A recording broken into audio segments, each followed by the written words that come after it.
We're talking about the 12th house, the house that is called the house of ripe destiny.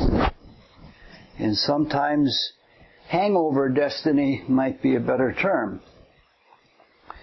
One of the favorite quotes of mine from Hamlet is, "The readiness is the all." And since I was a Boy Scout, I've been hearing that all of my life, be prepared. So one of our goals as spiritual aspirants is to be ready for anything, at any time, and to have perpetual equipoise. We always seem to go wrong when we get caught off guard. We get all flabbergasted. Now, earlier in the talk, it was mentioned that Max Heindel said something to the effect of some people having more immediate results from doing spiritual exercises than others. And he averred that was because they had done the work in previous lives. Since I can't perceive the tableau of several lives, past, present, and future, there is probably much more to this than we realize. After all, we are in our true nature divine beings. So it doesn't seem outrageous that we should design a sequence of lives or a vector of lives with as much care and with as much creativity as we would string beads for a necklace. Now that's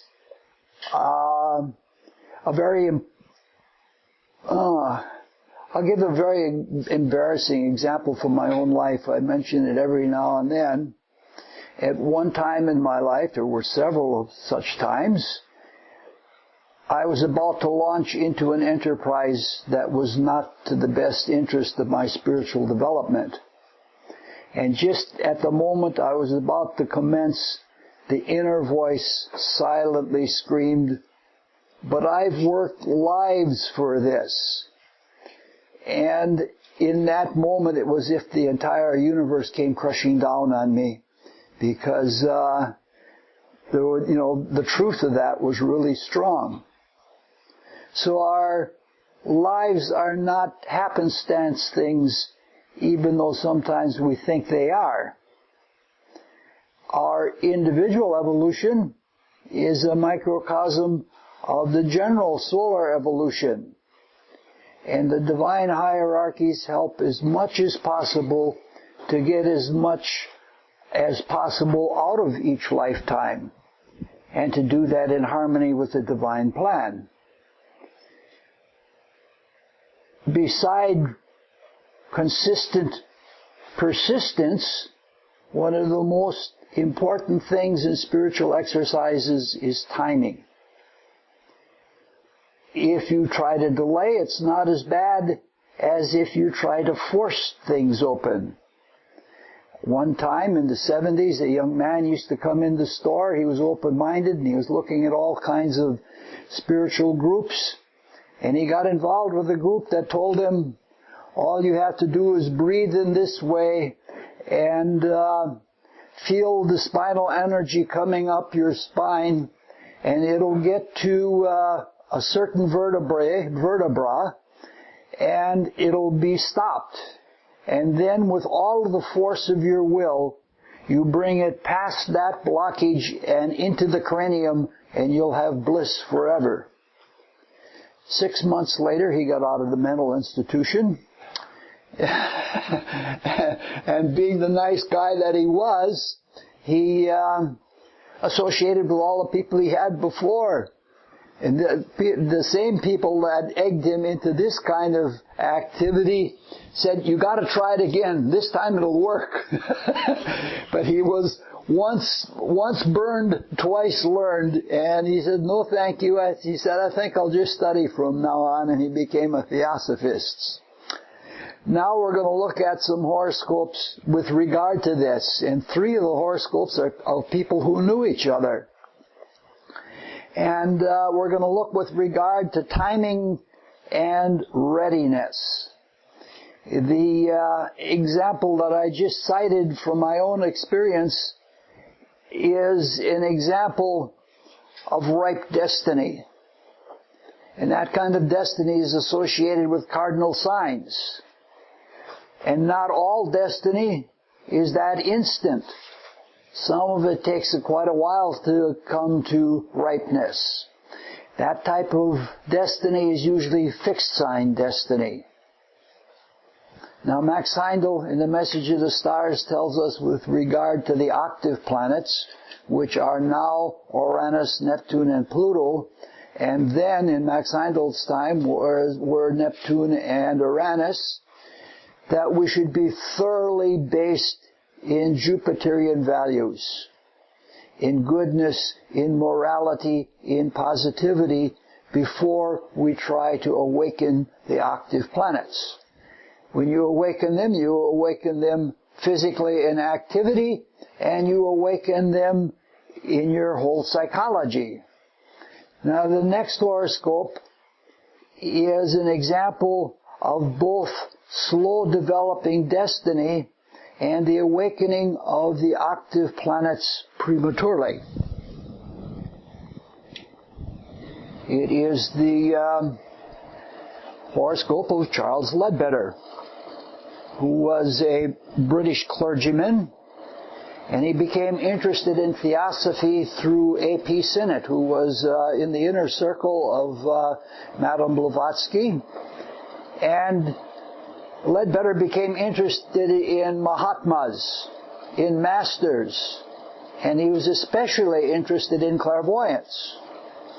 Now, if we were, let's see here, let me get my pointer. Now, if we were just interested in talking only about developing clairvoyance, we would look at Neptune, because Neptune is the planet that indicates the ability to unfold clairvoyance. Neptune in this horoscope forms a mild conjunction with Venus, which indicates a very fanciful kind of imagination, but it's not really strong. The strongest is the opposition to Mars. And Mars is the planet of force. So this is somebody who is willing to force spiritual development. Now, these talks, there's a armless chair right over there.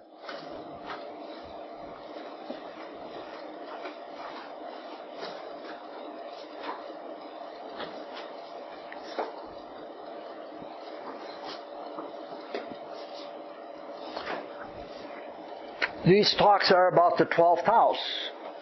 And Mars rules the 12th house. We're saying that the 4th, the 8th, and the 12th represent opportunities to be in touch with the unconscious in one way or another. First, we looked at the 4th house as the personal subconscious. Now we're looking at the 12th house as the opportunities to be in touch with the kingdom of the gods, or the superconscious. So Mars rules the cusp, and there are 3 planets in the 12th house. And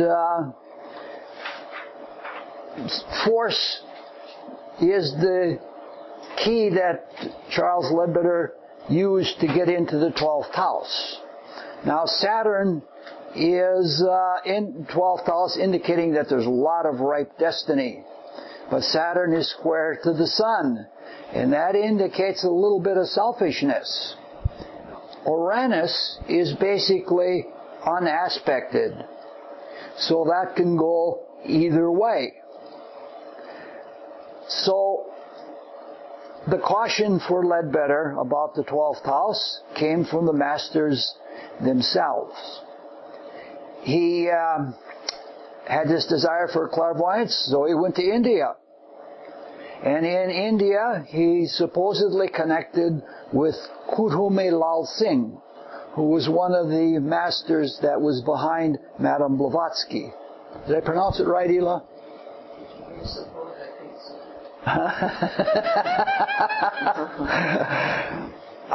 According to the story, Kudhume he asked Kudhume how he could become clairvoyant.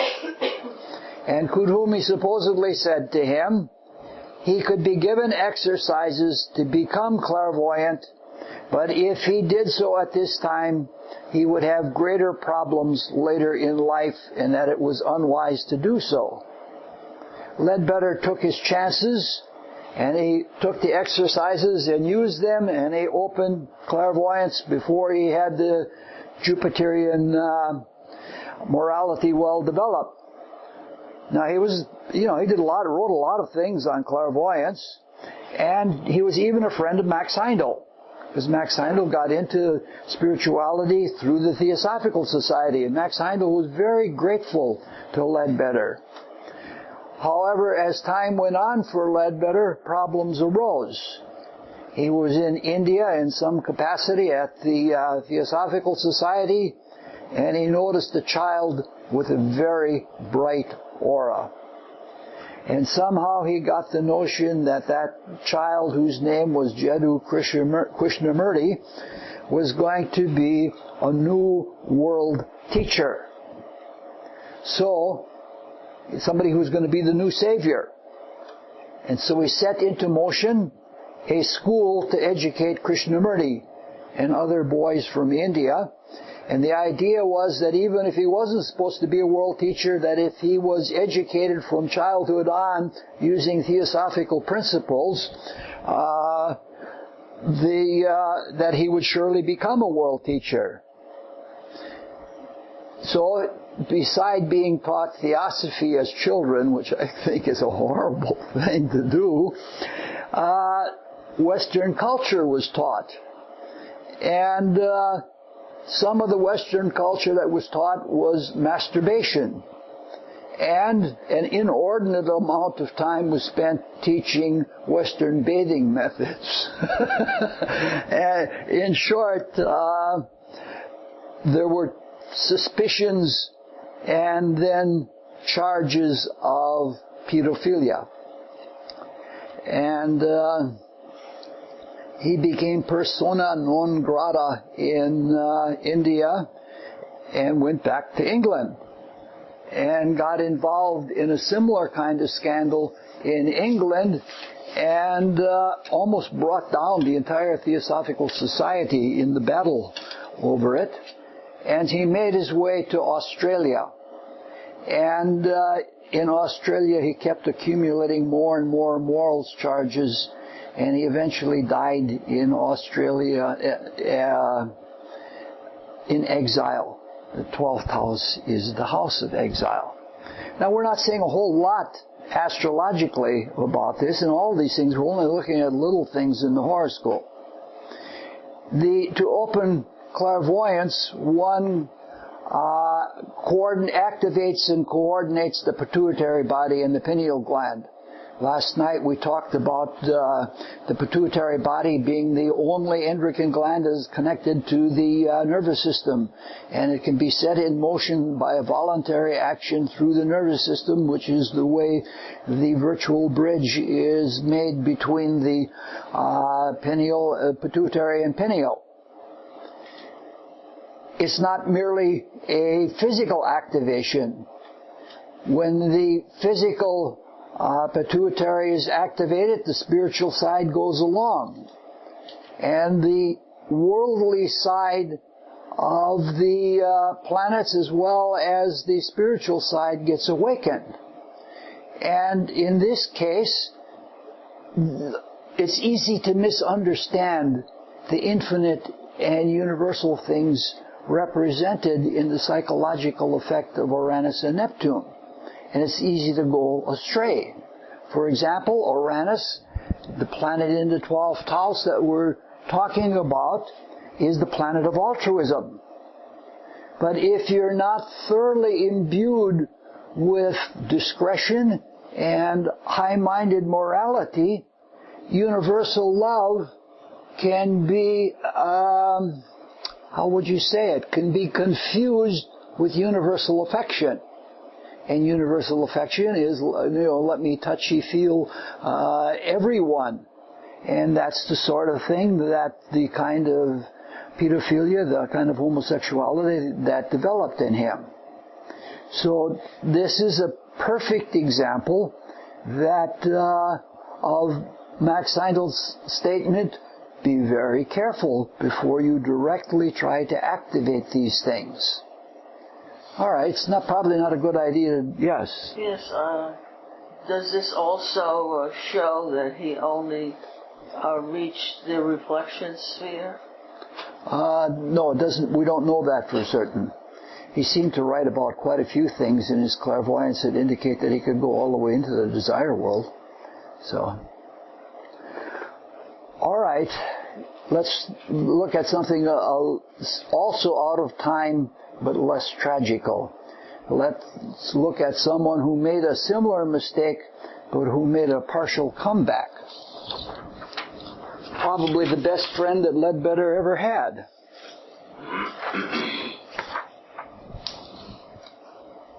This is the horoscope of Annie Besant. Annie Besant, in her childhood, was extremely religious, and she was dedicated to service, as you might expect with all of those planets in the 6th house. Very dedicated to service.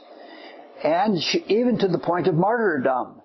Martyrdom is ruled by Pisces, and it's ruled by the 12th house. And so it's not surprising that she decided to be a servant and a martyr. But what happened is that she married a clergyman. The clergy are ruled by Sagittarius, only he was a dour, stodgy kind of Anglican minister.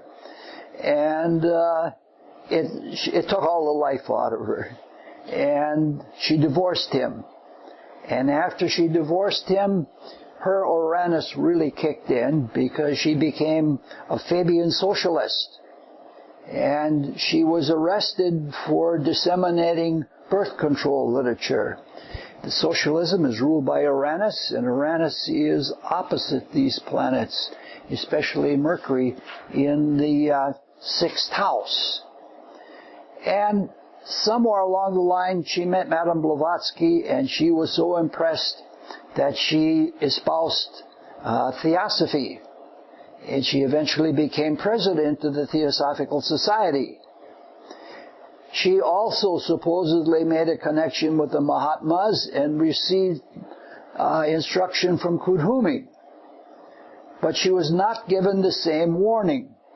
So she must have done some work in a previous life.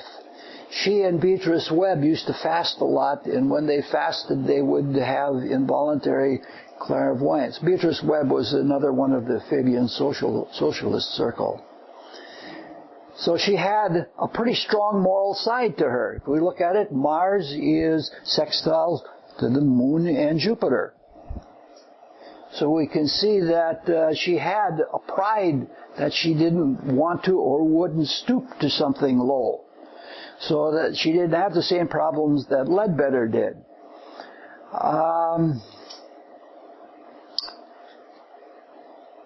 Neptune is sextile to Pluto, so there is some protection from someone with spiritual power, such as a master.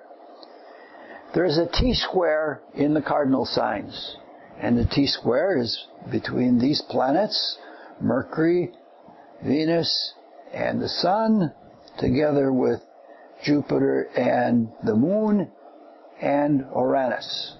That's a T-square. Very uncomfortable, very hard to avoid feeling crushed by everything because you're off balance. A T-square is always off balance. At least with a grand square you have some symmetry and balance in it, but a T-square you don't. So what happened is she was more inclined toward impulsiveness. With all of that Uranus, when she started awakening the pituitary body, she became exceedingly impulsive. And she was one that just didn't want to know things from clairvoyance. She wanted to do something with it.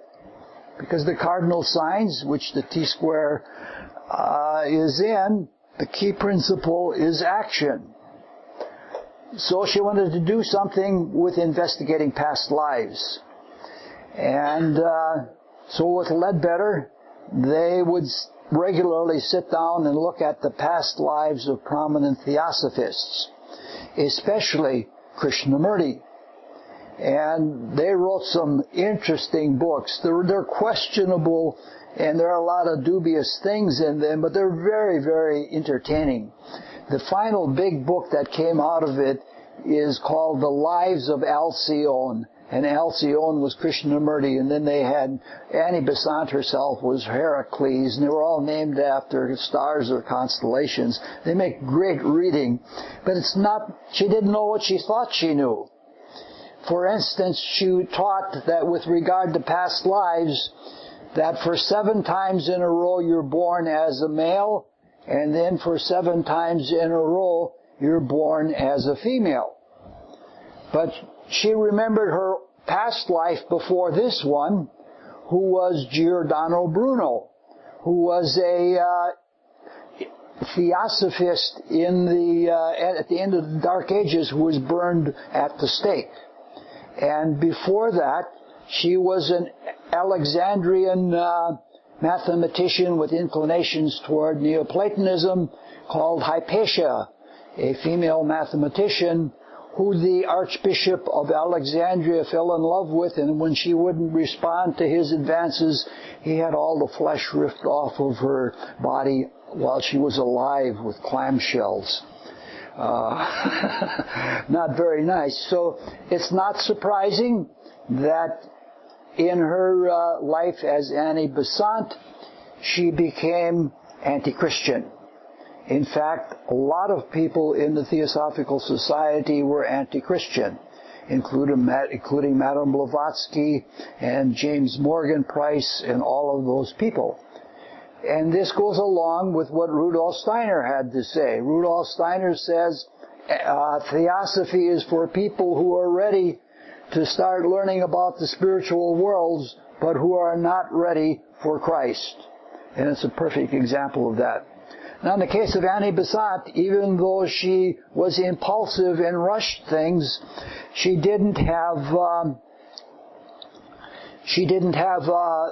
the same moral effect that Ledbetter did. What happened was, what often happens with Uranus, it opens the floodgates and all sorts of things come in on you instantly. And it became overwhelming for her. And so she went to Kuthumi and said, take it away, please take it away. And he helped her to turn off the clairvoyance, which means that she had some degree of voluntary control of it. But the effect of it was, the Uranus opposite Mercury is that she had very severe senile dementia.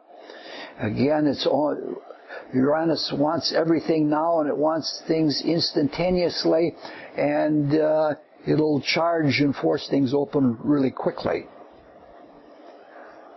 This gives us a real appreciation for the Rosicrucian methods, which are safe and sound and founded in character development. It's a really good way. Now, we have looked at instances of trying to take heaven by storm and the dangers if you try to do that. It's really interesting because Madame Blavatsky teaches in all of her works, especially in The Secret Doctrine, she teaches that Indian methods or Eastern methods are not for Western people. And her own students found that out by experience. All right, now let's look at something. Let's look at something more positive. I have very, very little to say about this person because I know very little about him. Basically, we're going to talk about one little anecdote from this person's life. This is the horoscope of Sri Aurobindo. He was a Bengali pundit, extremely well-educated both in the written and spoken word. He was eloquent. He was a successful writer, a very good poet, and he wrote poetry in the old-fashioned way. He'd write entire books that were one long poem. It was, sort of like Longfellow style. And he was the founder later on of the Integral Yoga Society. Now, he was of the highest kinds of principles that you can think of. First of all, we have the sun in the first house and Jupiter in the first house, and these are highly principled, positive people. This is what that leonine influence. This is somebody that would never stoop to doing anything low. The sun is trine to Neptune, and this shows that there is a very strong spirituality, and he's capable of being a spiritual authority. And he wields a lot of power with Pluto in the 10th house. We're interested only in terms of ripeness. As Mars conjoined Uranus in the 12th house, but the key to the 12th house is the moon. And the moon is in Sagittarius, and it forms a grand trine with Neptune and the Sun. This is somebody that is really ripe. This is somebody that has worked very hard to develop spiritual powers.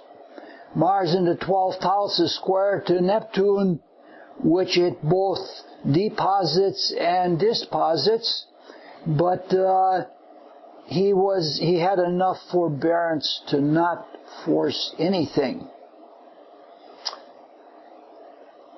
One day, someone suggested to him to try meditation, which he had never done before. And the meditation suggested was of an Oriental variety that's usually not suitable for Westerners. It was a practice of watching his thoughts. In the West, the exercises are more appropriate to self-consciously control and do the thinking rather than watching the thoughts, because this has much more control, and it's for people who are more involved in their bodies. The very first time he tried meditating, imagine this, the very first time he entered what is called samadhi. Now that's ripeness. That's what Max Heindel was pointing to when he said some people had done the work. So this is to have a transcendental experience on a maiden attempt is exceedingly rare. Now, samadhi, there are two types of samadhi. There's Nirvikalpa samadhi, which we would call consciousness of the life spirit, and then there's Savikalpa samadhi, which is awareness in the human spirit. His was most likely the human spirit, which could be called a volitional baptism by the Holy Ghost, because he was watching the mind, and one normally watches the mind from the higher mind, and so that's the kind of thing that he had. So this is what Max Heindel meant when he said some people will have results quickly, and they won't, they have already done it. All right, now let's look at another example of ripeness.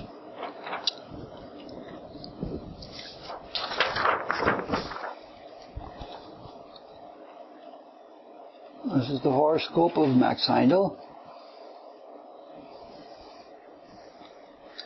In this case, the moon rules the 12th house by ruling Cancer, and the moon is just coming out of the new moon with the sun, and it's in Leo. Now, new moons are for fresh new starts, and the 12th house is ripeness from past lives. So this is a new beginning from something ripe from the past, the immediate past. But the moon is also on the ascendant, which means that his ripeness is about to burst out into the open. And it is a spiritual ripeness, because the moon forms is just moving into a trine with Neptune. So this is somebody who is ripe. Now his ripeness or his readiness is obvious in his life. He fulfilled all of his worldly duties. He was a sailor, a ship's engineer, and he was a city engineer for the city of New York.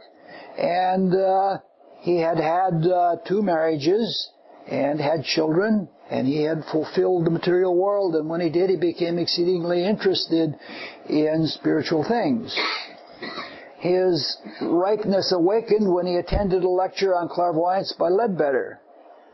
And this is something encouraging to us, but also flabbergasting to us. He said his intent when he attended the lecture was to become clairvoyant so he could learn people's secrets, and with knowledge of their secrets, he could take advantage of them. He admitted to being a fleshly man with many vices, and he wanted to continue along this path. And he went to the second lecture, and it wasn't a lecture on clairvoyance, it was a lecture on cause and consequence and moral responsibility in destiny. Well, just what you expect from Ledbetter. I'm sorry, I can't. Some cheap shots are so inviting, I can't pass them up. But he sat through the lecture anyway, and he took it seriously. He took it to heart. He wrote Ledbetter a letter saying, I was a worm in the dirt, and I thought that thoughts just happened to you, and that I had no control over them. Now, his ripeness is evidenced not only in clairvoyance, but in character growth. Within a few weeks, he writes that basically his thoughts and desires were in his control. Man, I've been at this for many years, and that's not the case yet. So you can see that this is somebody that is indeed a 12th house ripe person. He had a magnificent mind. He had Mercury, and Mercury is sextile to Saturn, which means a good focus of mind. And it's trine to Jupiter, so he sees both the concrete details and the broad abstract ideas. And it is sextile to Venus, which we have seen in the chart of Colette, represents excellent persuasive abilities. And he sure had that. So he writes those magnificent long sentences with eloquence. To just hold your consciousness together with that beauty is quite a thing. Now he would say that the horoscope shows potentialities, but we must work on the development. And he sure did, otherwise he couldn't have written the way he did. The 12th house rules the past, often the immediate past rebirth. The most important tool that he gave us was to look into the past. Retrospection. Retrospection is looking at the past at the end of each day and re-experiencing the deeds, especially the deeds done in desire or in emotion. When we re-experience them, they're discharged, and the soul material in them is absorbed, and it gets assimilated into the parent principles in the spirit. Now this seems to be a simple exercise, but when you try to do it, all the psychological resistance and physiological resistance, it turns out to be very, very difficult. So it is a great testament to Max Heindel that when he says that in a few short weeks he was able to master retrospection. That is a really ripe development.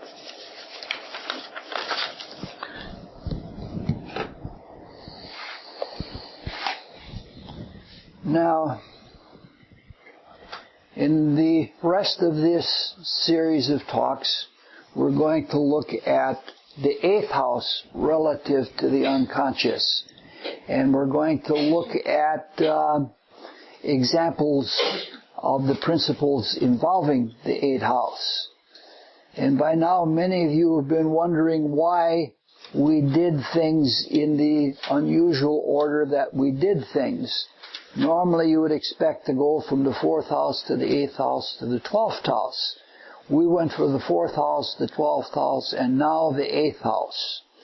And the reason for this is the nature of the 8th house relative to opportunities to know the unconscious. The 4th house is opportunities to access the personal unconscious, the personal subconscious. And the 12th house indicates opportunities to be aware of the superconscious, the spiritual worlds. With that being the case, what does the 8th house represent? The answer is that the 8th house represents opportunities to understand and utilize threshold consciousness or transitional consciousness. Normally, in basic street astrology, the 8th house is the house of death. In the Rosicrucian philosophy, we see death as a transition from one field of activity to another. From birth to death, our primary field of activity is the chemical subdivision of the physical world through our microcosmic dense physical bodies.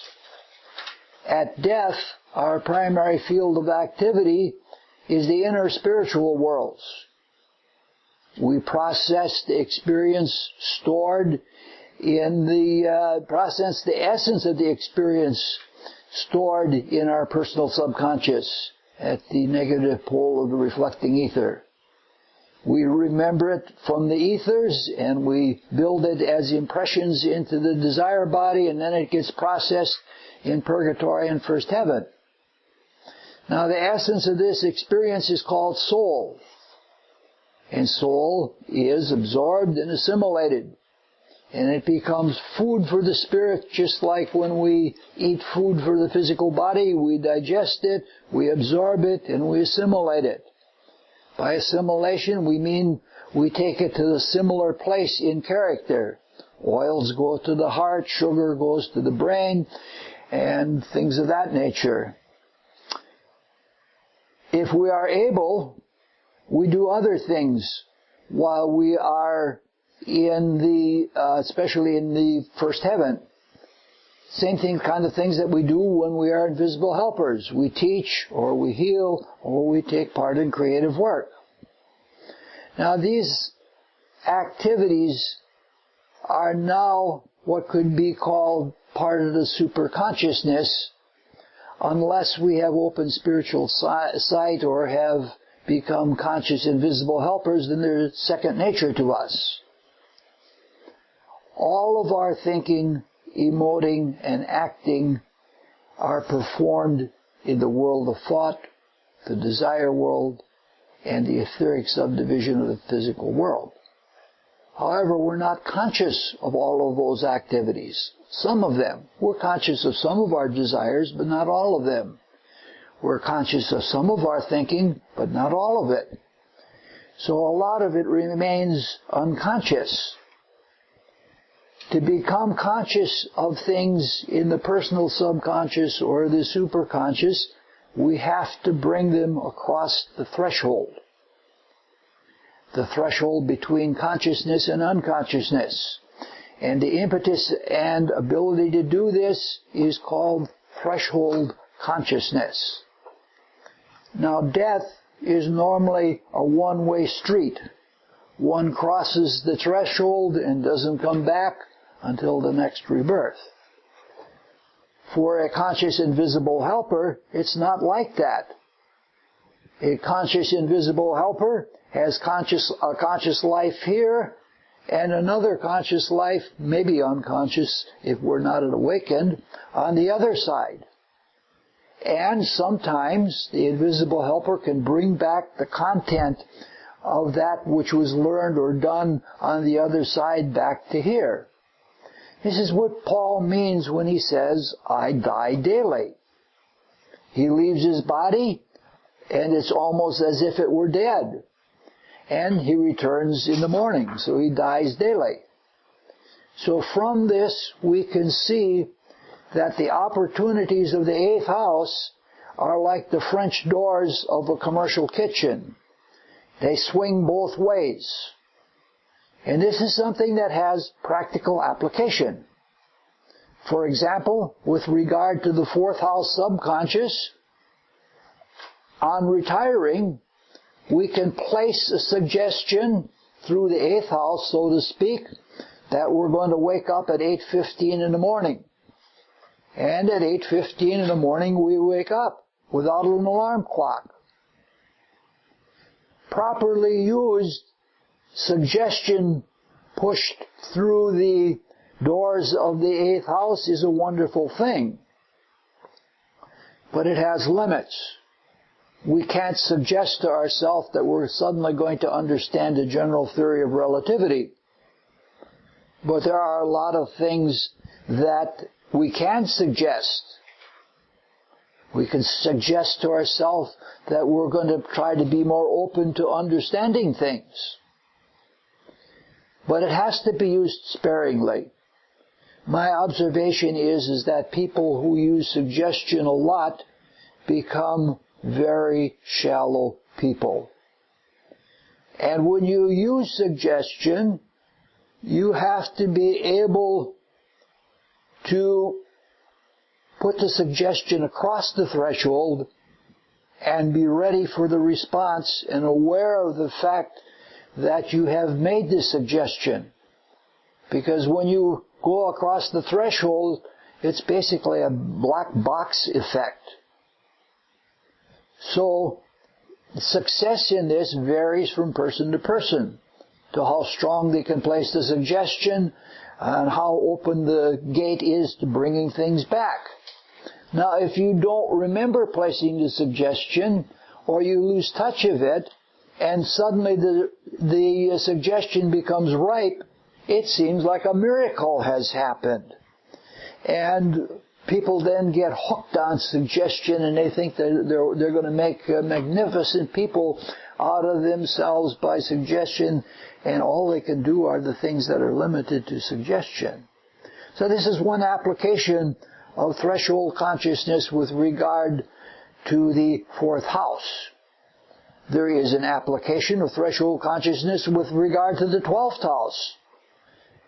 Sometimes there is a critical issue or a great problem we're having in life, especially with our spiritual life. When that happens, it's possible to write a letter to the spiritual teacher saying, this is what I'm working with. Please give me help. You can't always expect a response, but you have to do, the readiness is the all. You have to be ready for almost anything, because when the response comes, it may be not the way you expected. Twice early in my life, maybe 35 years ago, something like that, I applied for discipleship, and the response was almost immediate. In one case, I didn't realize that the trial that was the response was, I didn't realize it for a half a year that was my trial. You know, it's very subtle. So, some of the same conditions, of course, are present for the 12th house as for the 4th house. We have to get things across the threshold, both going over and coming back. Now, one of the ways that we put things across the threshold is prayer. Prayer is a 9th house activity. It is an adoration, and it is the reaching to something higher, but the actual doing of the prayer is a 12th house activity. And the 12th house activity is to be in touch literally with the divine. But how we pray and what the character of our prayer is an 8th house activity, because that's where the threshold is. So you have to be there with an expectancy. There are all those stories about people praying for something and a response coming and they don't recognize the response. I'm sure we've all heard that anecdote about the man who was in a flood and he was on the roof of his house and he prayed, "Deliver me," and somebody came by with a motorboat and offered him a ride. He says, no, I'm waiting for a response from the Lord. And somebody else comes by and offers help, and he says no again, and it keeps on praying without ever realizing that his prayers have been answered, but he wasn't on his toes to pick it up. Once again, as with all of the things we've talked about with the 4th and the 12th houses, the threshold is higher or lower from individual to individual. Some people are more close to the threshold than others. For some, the threshold is more open to the 4th house, and for some, the threshold is more open to the 12th house. So, in the last talk, the talk tomorrow, we're going to look at cases dealing with the threshold itself and threshold consciousness, and then with people that have threshold consciousness with the 4th and the 12th houses, and then a coordination between all three. Right now, we'll finish with the Rosicrucian student's prayer. O God, increase our love for Thee, so that we may serve Thee better from day to day. Let the words of our mouths and the meditation of our hearts be acceptable in Thy sight, O Lord, our strength and our Redeemer.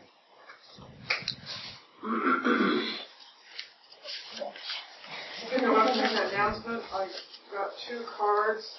Oh, great. Our friend, Probation Penny Shepherd, who is now in